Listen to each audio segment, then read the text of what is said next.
గచ్చతా మాతులకులం భరతేన తదానఘ అంటూ గచ్చత అంటే వెళ్ళిపోయెను.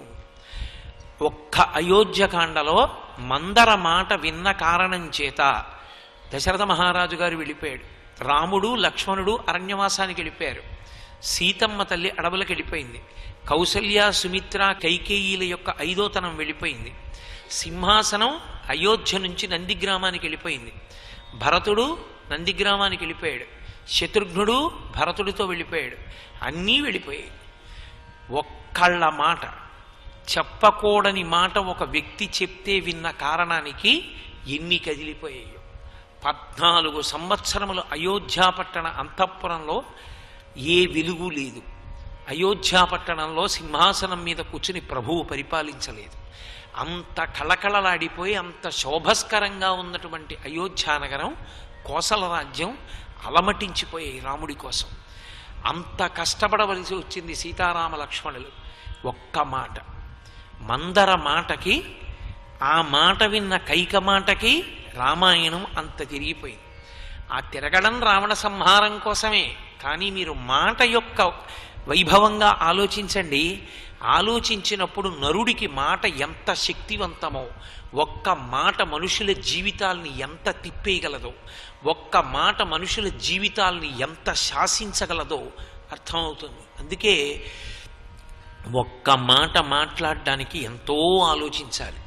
ప్రాతస్మరణీయులు చంద్రశేఖరేంద్ర సరస్వతి మహాస్వామి వారి దగ్గరికి వెళ్ళి ఎవరైనా ఒక్క ప్రశ్న వేస్తే వారు వెంటనే జవాబు చెప్పేవారు కాదు. కన్నులు మూసుకొని ఒక్క 2 నిమిషాలు ఆగి జవాబు చెప్పేవారు. ఒక జవాబు చెప్పేటప్పుడు నేను పీఠాధిపత్యంలో ఉన్నాను, నేను ఏ మాట చెప్పానో దాన్ని లోకం అనువర్తిస్తుంది.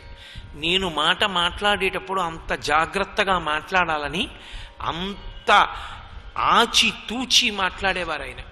మాట యొక్క శక్తి అంత వైభవోపేతంగా ఉంటుంది. సీతారామ లక్ష్మణులు అరణ్యవాసానికి వెళ్ళిపోయారు. కథ నడుస్తోంది. 14 సంవత్సరాలు పూర్తయిపోతాయి. వెనక్కి తిరిగి వచ్చేస్తారు.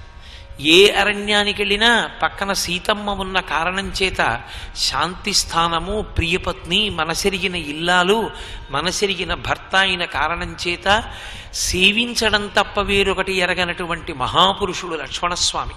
అటువంటి లక్ష్మణస్వామి ఉన్న కారణం చేత శ్రీరామాయణం చక్కగా నడిచిపోతోంది. ఒక చోట ఒక మాట చెప్తారు.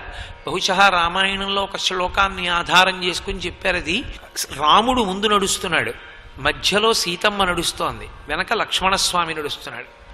అగ్రత ప్రయయౌ రామ మధ్యే సీతా సుమధ్యమ పృష్ఠతస్తు ధనుష్పాణి లక్ష్మణో అనుజకామ. పెడుతుంటే ఒక పెద్ద చెట్టు కనపడింది. ఆ చెట్టు నిండా ఒక తీగ అల్లుకుంది. ఆ తీగ పెద్ద పెద్ద పువ్వులు పూసింది. రాముడు ఆగి సీతమ్మ వంక చూసి అన్నాడు, సీత, చెట్టుకి చెట్టుగా అందం లేదు.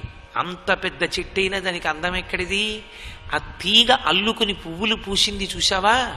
పరాశర భట్టర్లు అంటారు, అనుకలతను కాండాలింగనారంభ శుంభక్ ప్రతిదిశ భుజశాఖా శ్రీ సఖానూకహర్తి స్థననయన గుళుచ్చ స్పార పుష్పద్దిరీఫ రజితుమయి లక్ష్మీ కల్పవల్లీ కటాక్షాన్ అంటారు. శంకర భగవత్పాదులు కూడా శివానంద లహరిలో ఇదే భావాన్ని వ్యక్తం చేస్తారు. సంధ్యారంభ విజృంభితం శృతిశిరస్థానాంతరాధిష్ఠితం సప్రేమ భ్రమరాభిరామమసకృత్సద్వాసనాశోభితం భోగీంద్రాభరణం సమస్త సుమన పూజ్యం గుణావిష్కృతం సేవే శ్రీగిరి మల్లికార్జున మహాలింగం శివాలింగితం అంటారు. ఆ పార్వతీదేవి చేత కౌగలింపబడిన శివస్వరూపం అంటారు. అలాగే అంటారు ఆ పరాశర భట్టర్లు. అలా రాముడు చెట్టుని చూపించి, చెట్టుకి చెట్టుగా అందం ఎక్కడుంది సీత? ఆ తీగ అల్లుకుని అన్ని పువ్వులు పూసింది కాబట్టి చెట్టుకు అందం వచ్చిందన్నాడు.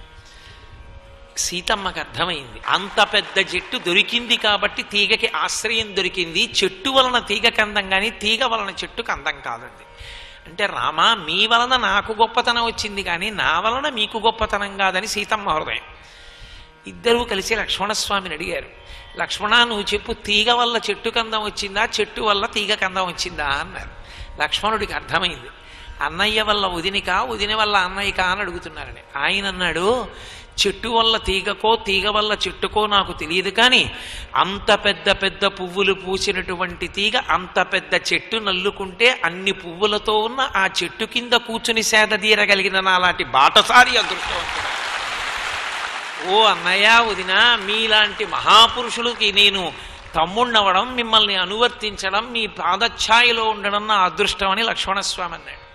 కాబట్టి వాళ్ళు అరణ్యంలో ఉన్నా ఎంతో సంతోషంగా కాలం గడిచిపోతోంది.